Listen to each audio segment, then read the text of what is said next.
আমাদের বাংলাদেশে 31 নাইটের মাধ্যমে এই যে মাত্র কয়েকটা দিন পরে জানুয়ারির 1 তারিখ যেটা আসবে, তার আগের রাতে এমন ভাবে আতশবাজি পটকা ফোটানো হয়, মনে হয় বাংলাদেশে যুদ্ধ লেগেছে। কথা বলেন ঠিক কিনা? যারা শহরে থাকে তারা বুঝতে পারবে এই 31 নাইট মুসলমানদের হতে পারে না। কথা বলেন ঠিক কিনা?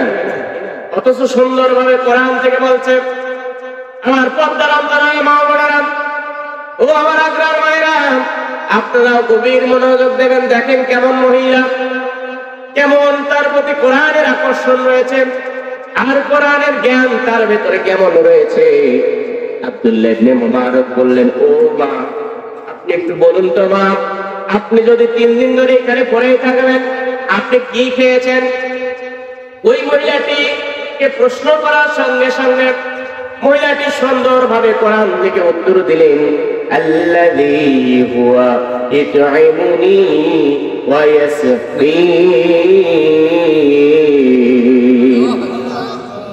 ওই মহিলা যখন বললেন, যিনি আল্লাহ না খেয়ে রাখেন তিনিই মানুষদেরকে খাওয়ান। বলবেন না সুবহানাল্লাহ? কেমন খাওয়ায় আমি মাঝে মধ্যেই বলি, সমুদ্রের দিকে আপনি তাকান, যারা টিভির ভিতরেও দেখছেন, বড় বড় তিমি মাছ, এত বড় সমুদ্রের মধ্যে আল্লাহ যেখানে যেটা লাগবে সেই রকমের প্রাণী দিয়েছে। এই তিমি মাছের বাচ্চা যেটা হয়, স্তন্যপায়ী হয়, 27 মণ খাবার দৈনিক লাগে। বলবেন না সুবহানাল্লাহ?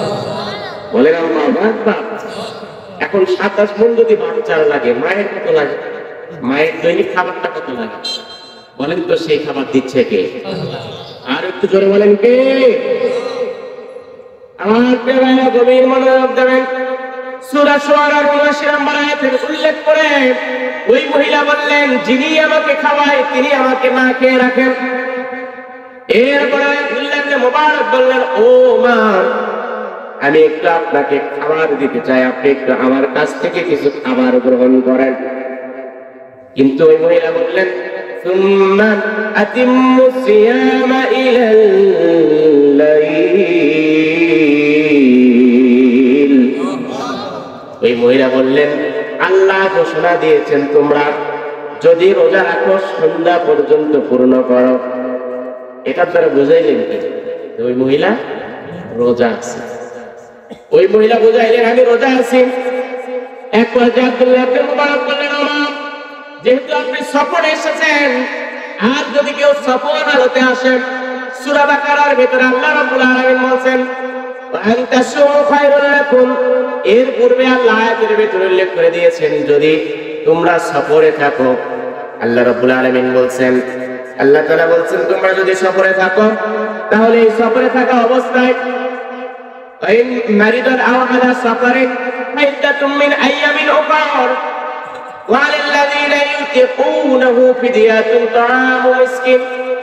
আল্লাহ কোরআনের ভিতরে বর্ণনা করে যে বলছিল, পৃথিবীর মানুষেরা তোমরা যদি সফর হালতে থাকো, তাহলে রমজান মাসের রোজাকেও সফরের সময় তোমরা না করতে পারলে অন্য দিনে করে দেবে, তাও কবুল হয়ে যাবে। বলেন সুবহানাল্লাহ। আল্লাহ কত সুযোগ দিয়েছে, কিন্তু রমজানে আসলে রোজা রাখে। অধিকাংশ মানুষেরা ফরজ রোজা ছেড়ে দেয়। আমাদের গ্রামে মনে হয় এরকম মানুষ নাই। হ্যাঁ, রমজানে রোজা রাখা কি? জোরে বলেন, আরো জোরে। কিন্তু মায়েরা আমাদের কাছে রোজা রাখতে চায় না। আমাদের মায়েরা আমাদের কাছে রোজা রাখতে চায় না। শুধু তাই না, গর্ভে সন্তান আসলেও রোজা রাখে না। এর বাস্তব প্রমাণ দিচ্ছি আমি। শহরে ছাত্রাবাসে থাকার সময় রাত্রে বেলা হঠাৎ করে একটা ছাত্র দেখি, ও সেহরির সময় ঠিকই ওঠে, কিন্তু খাবারটা নিয়ে ঘরের ভেতরে গিয়ে লাইট অফ করে। 2-3 দিন যায়। যাওয়ার পরে আমি তাকে লক্ষ্য করলাম, এই ছেলেটা মনে হয় রোজা রাখে না। তার কারণ খাবার নিয়ে রুমে যায় ঠিকই, কিন্তু খায় না। এটা আমি লক্ষ্য করছি। পরের দিনে হঠাৎ করে ধরে ফেলছে, আচ্ছা তুমি মনে হয় খাবার মানে রোজা রাখো না, তুমি মনে হয় খাবারটা খাচ্ছ দিনের বেলা। বলছে, হুজুর আপনারা যে মেসে নিয়ম করছেন, এটা ওই যারা বেরোজাদার মেসে থাকতে পারবে না, এই জন্য আমি রোজা রাখতে পারি না, কি করি? এই জন্য সেহরিটা নিয়ে এসে আমি রুমে রেখে দিই, সেটা দুপুরে খাই সকালবেলা। বললাম আচ্ছা রোজা রাখতে কষ্ট করো, তো বলছে অনেক চেষ্টা করছি কিন্তু পারি না। বললাম আরো একটু চেষ্টা করো, বলছে না আমি পারি না। আমি তখন বললাম আচ্ছা তোমার মাকে ফোন দাও দেখি, ধনুটে বাস্তব। এই ছেলেটা তখন তার মাকে ফোন দিয়েছে। ওর মা বলছে, মানে মাকে আমি বলতে বলছি যখন গর্বে ছিল তখন কি রোজা রেখেছিল? তখন ওর মাকে যখন বলা হচ্ছে, ওর মা বলছে এতদিন পরে এই প্রশ্ন তোমরা কে করলো? তার কারণ তোর দাদি আমাকে রাখতে দেয়। তুই গর্বের সন্তান, তুই গর্বে থাকলে তুই রোজা রাখবি, হয়তো আমি রোজা রাখবো তুই বিকলাঙ্গ হয়ে যাবি, এই জন্য তোর দাদি আমাকে রাখতে দেয় নাই ওই সময়, তার কারণে আমি রাখি নাই। আর ইমাম গাজালি রহমতুল্লাহ আলাইহি বলছে, কোন মা যদি তার সন্তানকে গর্ভে নিয়ে নামাজ আদায় করে, রোজা আদায় করে, ওই মা শুধু নয় গর্ভের সন্তানটাও রোজা রাখে, বলেন আল্লাহু আকবার। আমার এই জন্য মাকে ভালোবাসতে হতে হবে, বাবাকেও ভালোবাসতে হবে। ওই মহিলা তখন বললেন, আমি সফরে হয়তো থাকতে পারি, কিন্তু তুমি আমাকে হয়তো সফর হালতে রোজাটা ভাঙতে বলতেছো। আল্লাহ রাব্বুল আলামিন বলছেন, আল্লাহ বলছেন আনতা সুমু খায়রুল লাকুম ইন কুনতুম তা'লামুন। আল্লাহ রাব্বুল আলামিন বলছেন, ও পৃথিবীর মানুষেরা, তোমরা যদি সফর হালতেও রোজা রাখতে পারো এটা তোমাদের জন্য অনেক কল্যাণকর, বলেন সুবহানাল্লাহ। এরপরে ওই মহিলাটিকে আব্দুল্লাহ ইবনে মুবারক আটকাবে, থামিয়ে দিই। কোরআন থেকে যে প্রত্যেকটা কথা বলতেছে থামিয়ে দিই। কিভাবে থামাবে? বারবার বলার পরেও তাও থামাইতে পারে না। একবার যে আব্দুল্লাহ ইবনে মুবারক বললেন, ও মা, আপনি প্রত্যেকটা কথার উত্তরগুলো কেন আপনি কোরআন থেকে দেন? প্রত্যেকটা কথায় আপনি কোরআন থেকে কেন বলেন? ওই মহিলাটিও ওই উত্তরটাও কোরআন থেকে দিয়েছে, বলেন আল্লাহু আকবার। মহিলা বললেন, মা ইয়ালফিযু মিন কাওলিন ইল্লা লাদাইহি রাকীবুন আতীদ। আল্লাহ বলছেন, ও বান্দারা, এই জবান দিয়েছে আমি আল্লাহ, সুতরাং অযথা বানানো কোনো গল্প করো না। প্রত্যেকটা কথা, প্রত্যেকটা কর্মের জবাব দিতে হবে আল্লাহর কাছে, কথা বলেন ঠিক কি না? আল্লাহ তাআলা আমাদেরকে সৃষ্টি করলেন, আল্লাহ কেমন দয়ালু দেখেন। আল্লাহ বলছেন, রহমানু আল্লামাল কোরআন, এই যে তোমরা কোরআনটা পাও, এই কোরআনের শিক্ষা আমি আল্লাহ দিয়েছি। আমি আল্লাহ তোমাদেরকে সৃষ্টি করেছি। শুধু তাই নয়, ও বান্দারা, ও মারুফ, তুমিও কথা বলছো, আল্লাহ বলছেন আপনিও কথা বলছেন। এই কথা বলার শক্তি আমি আল্লাহ নিজেই দিয়েছি, বলবেন না সুবহানাল্লাহ? এক একটা জায়গায় যাবেন, এক একটা ভাষা এক এক রকম, আছে না নাই? কত সুন্দর সুন্দর ভাষা যে দিয়ে রেখেছেন। আমি 2-3 বছর আগে গিয়েছিলাম নোয়াখালী। হুজুর হানি খাইবেন? আমি বললাম হানি খাইবেন? আপনি আইয়ে আর ভাষায় দাম নিয়ে, মানে আমি বুঝতেই পারতেছি না। আবার আমাদের বগুড়া সুন্দর সুন্দর ভাষা, যে আলুতে আলু খেলিয়ে। আবার সিলেটের দিকে যান, হুজুর কেতা খাইবেন? এগু খাইবেন না হুজুর খাইবেন? শুকনা গু খাইবেন না কালা গু খাইবেন? এরকম কথা বলে। ভাইয়েরা, এই ভাষাটা সৌন্দর্য দিয়েছেন কে? আর একটু জোরে বলেন। ইন্ডিয়ার ভিতরে যাইবেন, ওখানেও তাদের নিজস্ব ভাষা রয়েছে। ওখানে আমরা যে পরাটা খাই এটা ওরা বলে লুচি। এইরকম প্রত্যেকটা অঞ্চলে বিভিন্ন রকম ভাষা থাকতে পারে। আল্লাহ বলছেন, এই কথা বলার ব্যক্তিটা আমি আল্লাহ স্বয়ং নিজেই দিয়েছি, বলেন সুবহানাল্লাহ। কেননা যাদের কর্ম নাই তারাই বোঝে কথা বলার কি মর্ম, এই ভাষার কি মর্ম। আমি একটা ভিডিও দেখেছি, ওই পাড়াও বলেছি, ওই ভিডিওর ভিতরে উল্লেখ করা হচ্ছে একটা মেশিন এখানে ধরতেছে, তারপরে ওই ব্যক্তিটা কথা বলতে পারতেছে।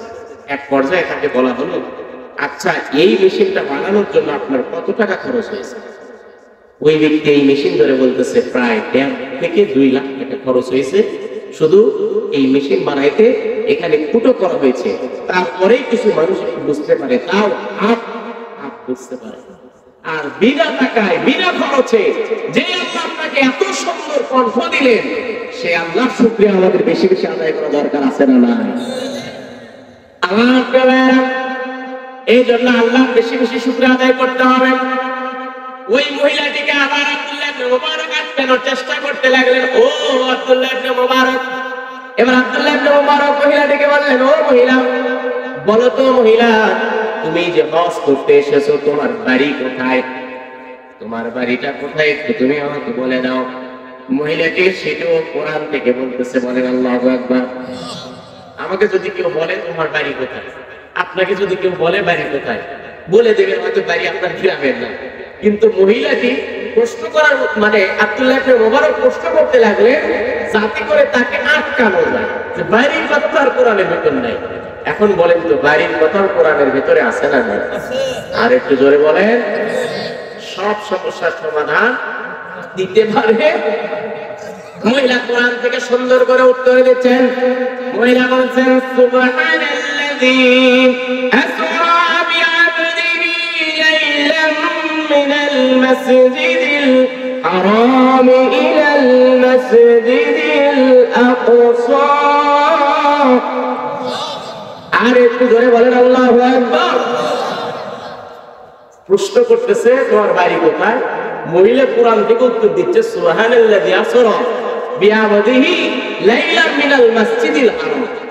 আল্লাহ ঘোষণা দিচ্ছে সেই মহাত্মার নামে যিনি আল্লাহ রাসূলকে ভ্রমণ করাইছে মসজিদে বাইতুল্লাহিল হারাম থেকে আকসা পর্যন্ত। ওই মহিলা এটার দ্বারা বোঝাইলেন, আমি মসজিদে হারামে এসেছি হজ করতে, আর আমার বাড়ি মসজিদে আকসার পাশে। বলেন আল্লাহু আকবার। ভাইরা দেখবেন, নাস্তিক মুরতাদ যারা হয় তারা কিন্তু আমাদেরকে আটকানোর চেষ্টা করে বিভিন্ন প্রশ্নের মাধ্যমে। কথা বলেন ঠিক কিনা? বিভিন্ন প্রশ্নের মাধ্যমে, যাতে করে যে দেখি তারা পারে কিনা। এইরকম একজন ডক্টর মরিস বুকাইলি খ্রিস্টান পাদ্রী ছিলেন, গবেষক ছিলেন। এই খ্রিস্টান পাদ্রী তিনি কোরআনের ভেতরে পাইলেন যে কোরআনের ভেতরে ফেরাউনের কথা উল্লেখ আছে। এই ফেরাউন নীল নদের ভেতরে হাবুডুবু খেয়েছে। এই নীল নদের ভেতরে হাবুডুবু খেয়ে সে সেখানে মারা গিয়েছে। এই নীল নদের ভেতরে আমানু আন্না গুলামু লা ইলাহা ইল্লাল্লাযী আমানাত বিহি, এই কথাটিও সে সেখানে বলেছিল। নীল নদের ভেতরে হযরত মূসা আলাইহিস সালামকে যখন পিছন থেকে ধাওয়া করেছিল, মূসা আলাইহিস সালামকে দুনিয়া থেকে হত্যা করে ফেলবে। মূসা আলাইহিস সালাম আল্লাহর দেখানো পথ দিয়ে আল্লাহ তাআলা ঘোষণা করলেন, ও মূসা, নীল নদের ভেতরে গিয়ে তোমার হাতের লাঠিখানা ফেলে দাও। এই লাঠি তোমার একটা মুজিজা। এই লাঠিখানা যদি তুমি ওই নীল নদের ভেতরে ফেলে দাও, আল্লাহ তাআলা এখানে 7টা রাস্তা বের করে দিবে। আর মূসা, তুমি ওই রাস্তা দিয়ে একটা রাস্তা পথ ধরে তোমার দলবল সহ তুমি পার করে নিয়ে যাবে। বলেন আল্লাহু আকবার। সত্যের পক্ষে যারা থাকে আল্লাহ তাদেরকে মুজিজার মাধ্যমে পথটা দেখায় দেয়। কথা বলেন ঠিক কিনা? আর ফিরআউন যখন দেখতে লাগলেন যে তুই এই পথ ধরে মূসা গিয়েছে, আমিও পার হয়ে যাব, ওই ফিরআউন তার দলবল ওখানে গিয়ে ওই একটা পথে পেছনে যে চলতে লাগলেন। এক পর্যায়ে আল্লাহ ওই পানিকে হুকুম দিলেন, ও পানি রে, এই মুহূর্তে আমি তোমাকে হুকুম দিচ্ছি, এই মুহূর্তে আর কোনো সময় ক্ষেপণ করা যাবে না। মূসা আমার বান্দা, সে তো তার দলবল সহ পার হয়ে গিয়েছে, এখন তুমি ওই পানির মধ্যে চাপা দিয়ে দাও। পানি যখন চাপা দিতে লাগলো, ওই সময় ফিরআউন বলল, আল্লাহ, মূসার আল্লাহ তুমি, মূসার আল্লাহ তোমাকে আমি বলছি, আন্না গুলামু লা ইলাহা ইল্লাল্লাযী আমানাত বিহি বানু ইসরাঈল, আমি ওই বনু ইসরাইলের জাতির প্রতি, যেই বনু ইসরাইলের রব তুমি আল্লাহ, এই মুহূর্তে আমি ঈমান আনার জন্য সংকল্প করছি। কিন্তু আল্লাহ বলছেন, ও ফিরআউন, এই মুহূর্তে আর কোনো সুযোগ নাই, এই মুহূর্তে আর কোনো সুযোগ নাই। আর যদি তুই 20 মিনিট পানি বলছে, 1 মিনিট 1 সেকেন্ড যদি দেরি করিস, জবাব দিতে হবে। মাঝে মধ্যে আল্লাহ এইরকম পথ দেখিয়ে দেয়। কথা বলেন ঠিক কিনা? আমাদের বাংলাদেশের চিত্র এরকম হয়েছে। যারা 15টা বছর শাসন করেছে, এক্সট্রিম রোলার চালাইছে, গায়েবী মদত দিয়ে আল্লাহ আমাদের জমিনের প্রতি রহম করে আমাদেরকে নতুন করে বাংলাদেশের স্বাধীনতা দিয়েছে। যারা ছোট্ট ছোট্ট বালক, এত ছোট ছোট বালক যারা ঘুমন্ত অবস্থায় ওই সিঁড়িতে ছিল, বেলকুনিতে ছিল, হঠাৎ করে উপর থেকে হেলিকপ্টার মারছে। এই হেলিকপ্টার গুলি করার কারণে মানুষেরা বেশি সুস্থ হয়েছে। এই কথাটি ডক্টর মরিস বুকাইলি পাইলেন যে নীল নদে ফেরাউন এই আয়াতের উপর বিশ্লেষণ করেছে। নীল নদে ফেরাউন ডুবে পড়ছে, আর তার নীল নদের ফেরাউন তাকে নিয়ে আসা হয়েছে পিরামিডে। সুতরাং পিরামিডের ভিতরে এখনো তার সত্যি মতো লাশ আছে। কথা বলেন ঠিক কিনা? ওই মরিস বুকাইলি সেখান থেকে বালুকণা নিলেন, লাশের ভেতর থেকে মমির বালুকণা নিলেন। এক পর্যায়ে বালু নিয়ে ওই নীল নদে গেলেন। নীল নদে গিয়ে ওই বালুকণা নিয়ে তিনি গবেষণা করতে লাগলেন। গবেষণার মাধ্যমে বের করলেন নীল নদের বালু আর ওই মমের ভেতরে ফেরাউনের বালু বিন্দু মাত্র কোনো অমিল নাই। বলেন আল্লাহু আকবার। আর ডক্টর মরিস বুকাইলি ঘোষণা দিলেন, লা ইলাহা ইল্লাল্লাহু মুহাম্মাদুর রাসূলুল্লাহ। সকলে বলি সাল্লাল্লাহু। তিনি ঈমান গ্রহণ করলেন। রে ভাইরা, এইরকম খ্রিস্টান, ইহুদি, বৌদ্ধ যারা আছে মুসলমানদের পরীক্ষা করে। কথা বলেন ঠিক কিনা? ঠিক তেমন একজন খ্রিস্টান পাদ্রী মুসলমানদেরকে পরীক্ষা করবে। মুসলমানদেরকে প্রশ্ন ছুড়ে দিল, 4টা প্রশ্ন। এর ভেতরে 1 নাম্বার প্রশ্ন হলো, ও মুসলমানের বাচ্চারা, তোমরা যদি এই 4টা প্রশ্নের উত্তর কেউ কোরআন থেকে দিতে পারো, এই কোরআন থেকে যদি তোমরা দিতে পারো, আমি খ্রিস্টান পাদ্রী ঘোষণা দিলাম আমি মুসলমান হয়ে যাব। বলেন আল্লাহু আকবার। খ্রিস্টান পাদ্রী ঘোষণা দিল যে মুসলমানের ভেতরে যদি কেউ থাকে আমি 4টা প্রশ্ন করব। কয়টা প্রশ্ন? জোরে বলে।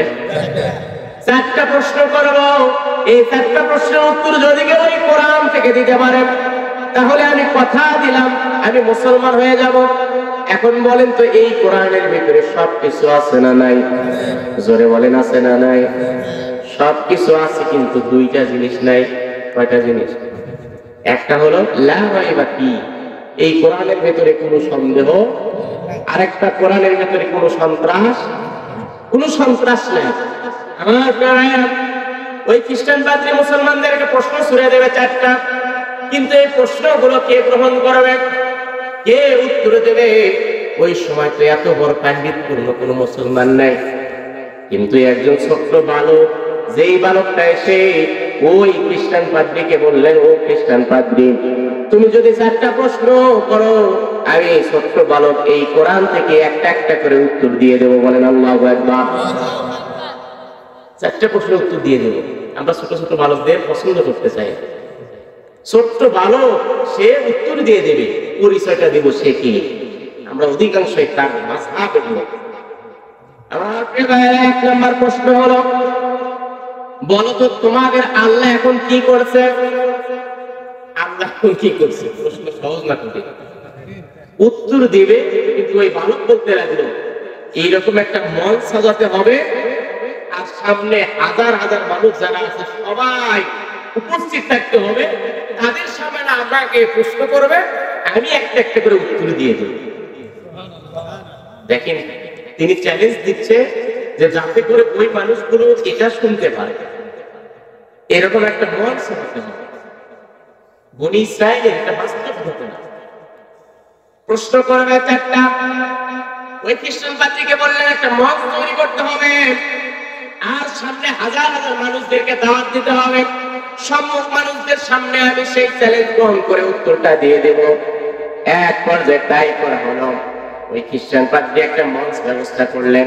মঞ্চ ব্যবস্থা করে এইরকম একটা চেয়ারের উপরে বসলেন, আর ওই বালকটা যখন নিচে বসে আছে, নিচে থেকে সে প্রশ্নের উত্তরগুলো দেবে।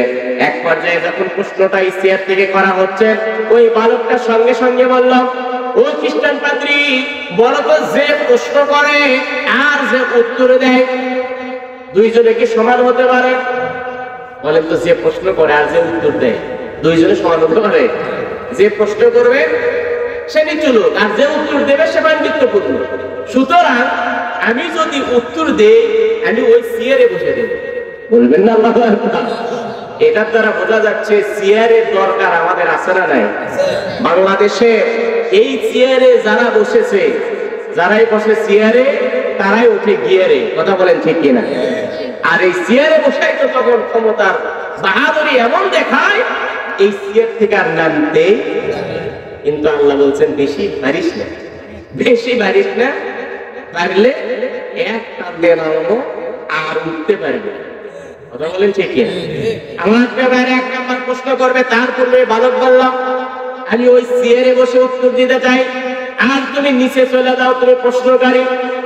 সঙ্গে সঙ্গে ওই খ্রিস্টান পাদ্রীটা নিচে চলে গেল।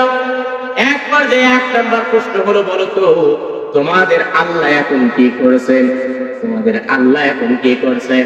সঙ্গে সঙ্গে বালকটা ওই চেয়ারের উপরে উঠলেন, ওটার সঙ্গে সঙ্গে বললেন আল্লাহ এই মুহূর্তে তোমাকে চেয়ার থেকে নামাচ্ছে আর আমাকে ক্ষমতা দিয়া চেয়ারের উপরে উঠাচ্ছে। বলেন আল্লাহু আকবার।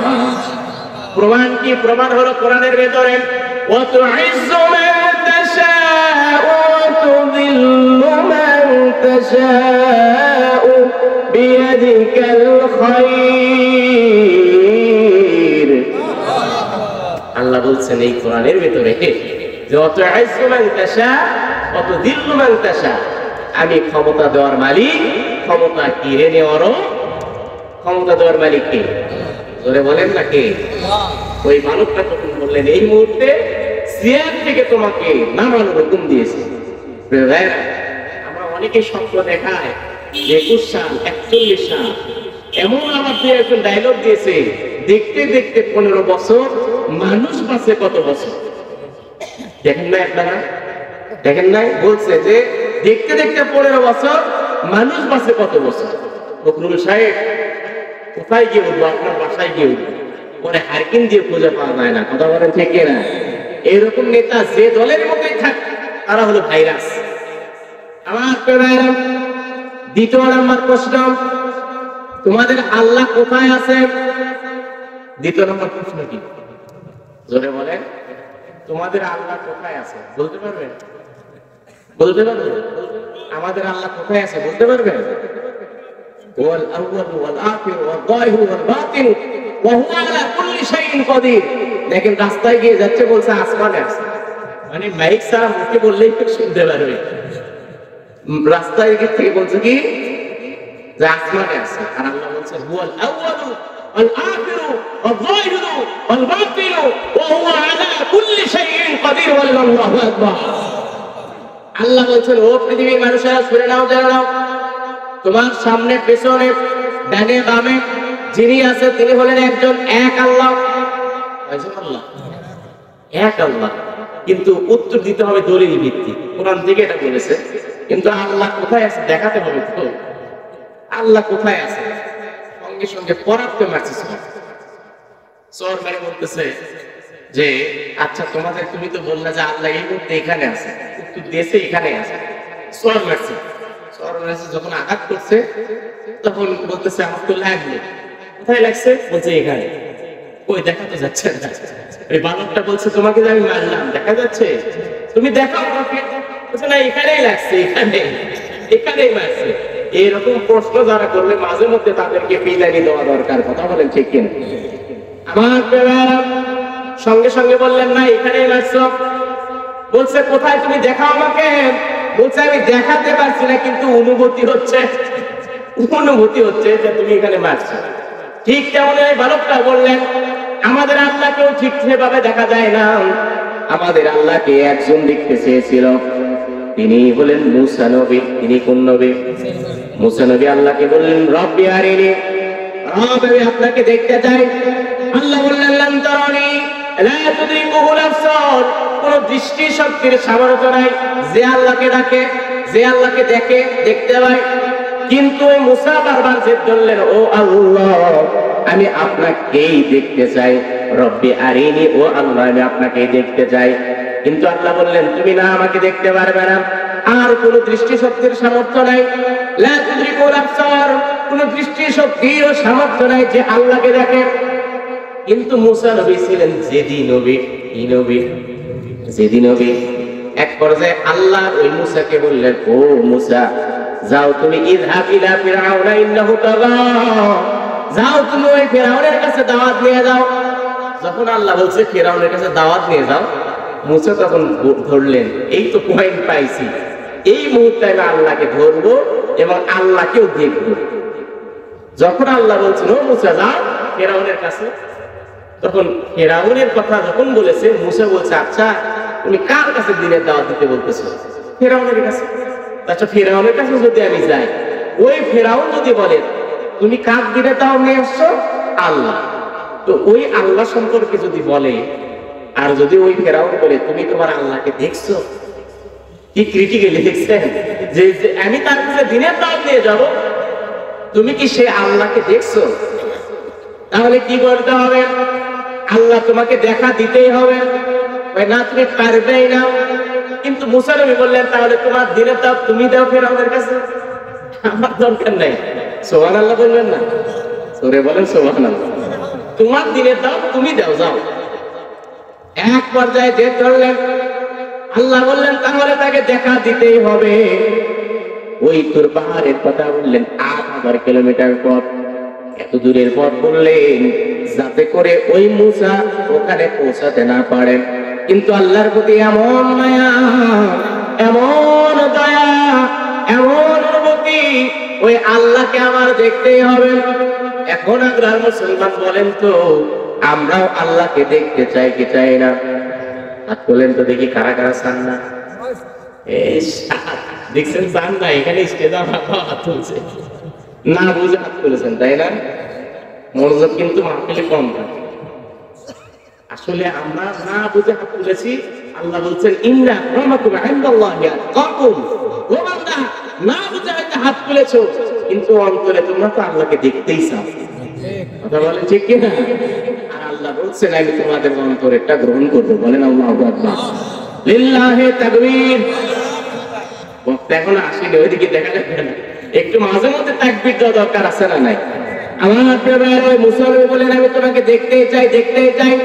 আল্লাহ, ও আল্লাহ আমি তোমাকে দেখতে চাই আল্লাহ, এর বিনিময়ে তুমি আমাকে যা বলবে আমি তাই করবো। এক পর্যায়ে মুসা নবীকে বললেন যাও তুমি ৮,০০০ কিলোমিটার পথ পাড়ি দিয়ে চলে আসো তুর পাহাড়ে। ওই তুর পাহাড়ের কথা বললেন যাতে করে না আসে। কিন্তু ওই মুসা নবী এত আল্লাহর প্রতি মায়া মহব্বত, এত ভালোবাসা জন্মেছে, ওই আল্লাহ বললেন মুসা রে যাও তুমি ওই তুর পাহাড়ে চলে আসো। ৮,০০০ কিলোমিটার পথ পাড়ি দিয়ে ওই আল্লাহর সাথে দিদার করতে গিয়েছে। বলেন আল্লাহু আকবার, নারায়ে তাকবীর। মুসা নবী আল্লাহকে দেখার জন্য তুর পাহাড়ে গিয়েছে, আল্লাহকে দেখার জন্য তুর পাহাড়ে গিয়েছে। আর আল্লাহ তাআলা কোরআনের ভিতরে বলছেন, এটা আমি বলছি মুসা নবীর কথা, কিন্তু আমার উম্মতের এমন একজন উম্মত আসবে এই দুনিয়ার ভেতরে, ওই নবীজির উম্মতেরাও যারা হবে, ওই নবীজির উম্মত হওয়ার কারণে ওই নবীর উম্মতেরা যদি ওই নবীর প্রতি মহব্বত ভালোবাসা তৈরি করতে পারে, ওই নবীজির রীতিনীতি পথ পদ্ধতি তৈরি করতে পারে, আমি আল্লাহ তাদেরকে সাক্ষাৎ দিব, আমি আল্লাহ তাদেরকে ভালোবাসবো। বলেন আল্লাহু আকবার। আল্লাহ বলছেন কুল ইন কুনতুম তুহিব্বুনাল্লাহ ফাত্তাবিউনি ইউহিব্বুকুমুল্লাহ ওয়া ইয়াগফির লাকুম যুনুবাকুম ওয়াল্লাহু গফুরুর রহিম। আল্লাহ কোরআনের ভিতরে সূরা ইমরান ৩ পারা ১৩ পৃষ্ঠা ৪ লাইন ৪ রূপে ৩১ নম্বর আয়াতের ভিতরে বলছে, তাফসীর ফি জিলালিল কোরআন, আল্লামা সাইয়্যিদ কুতুব রাহমাতুল্লাহ আলাইহি বলেন, ও পৃথিবীর মানুষেরা, তোমরা যে নবীকে পেয়েছো, যেই নবীকে আমি প্রেরণ করেছি, এই নবীর প্রতি ইত্তেবা করো, অনুকরণ করো, অনুসরণ করো। ওই রাসূল যেভাবে ঘুমাইছেন, যেভাবে চলেছেন, যেভাবে রাজনীতি করেছেন, যেভাবে দিন কায়েম করেছেন, মদিনায় গিয়ে রাষ্ট্র করেছেন, সেই নবীর মতো যদি করতে পারো, আমি আল্লাহ কথা দিলাম আমি তোমাদেরকে দেখা দেব, ভালোবাসবো। বলেন আল্লাহ। শুধু তাই নয়, আমি আল্লাহ সমস্ত গুনাহ মাফ করে দেব। বলবেন না সুবহানাল্লাহ। আর মুসা নবী কোথায় গিয়েছে? তুর পাহাড়ে। আল্লাহ মাত্র সামান্য একটু ঝলকানি দিলেন। এই ঝলকানি দেখে, নূরের ঝলকানিতে, তেজাল্লিতে আল্লাহ এত নূর, এই নূরের ঝলকানি দেখেই মুসা নবী সহ তার সফর সঙ্গীরা সকলেই অজ্ঞান, মারা গেলেন। আর মুসা নবী নিজে অজ্ঞান হয়ে দৃষ্টিশক্তি হারিয়ে ফেললেন। একবার আল্লাহকে ডেকে বললেন, আল্লাহ, জ্ঞান পাওয়ার পরে আমি অনেক অপরাধ করে ফেলেছি। ও আল্লাহ, আমি আপনাকে বলছি, আল্লাহ, আমি আর আপনাকে দেখতে চাই না, আমার মনটা ভরে গিয়েছে। বলেন আল্লাহু আকবার। আর সেই আল্লাহ, যে আল্লাহ এত বেশি দয়াবান, লা তাকুযুহু সিনাতুন ওয়ালা নাওম।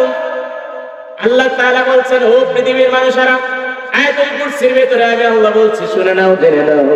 তোমরা হয়তো জিমাচ্ছ, দুই একজনেই মাহফিলেই জিমাচ্ছে।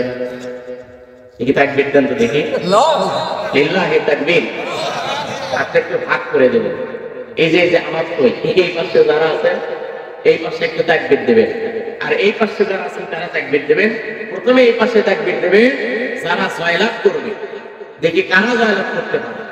আমাদের তো বিয়ে হবে, মেলা খেলা হয়, ফুটবল খেলা হয়, একটু তাকবীর ধরে দেন। যেই তাকবীর দিলে আমাদের সমস্যা থাকলে আল্লাহ ভালো করে দিবে। শুধু তাই নয়, শয়তানগুলো পালিয়ে যাবে আর আপনার পথ থেকে গুনাহ মাফ হতে থাকবে। বলেন আল্লাহু আকবার। এই জন্য আল্লাহকে খুশি করার জন্য এই পাশে যারা আছে দেখি তাকবীর দেবেন। নারায়ে তাকবীর, নারায়ে তাকবীর। আল কোরআনের আলো। ঘরে ঘরে অনেক যাচ্ছেন, একটু সংসদে যারা লাগবে না। আল কোরআনের আলো, আল হাদিসের আলো,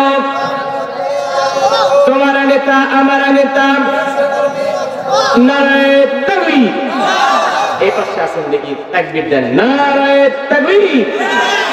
আল কোরআনের আলো, আল হাদিসের আলো, তোমার নেতা আমার নেতা, নারায়ে তাকবীর। আপনি এই পাশে আছেন দেখে বলতেছে, মূলত তা নয়, মূলত এই পাশে সংখ্যা বেশি। এই পাশে কি বেশি?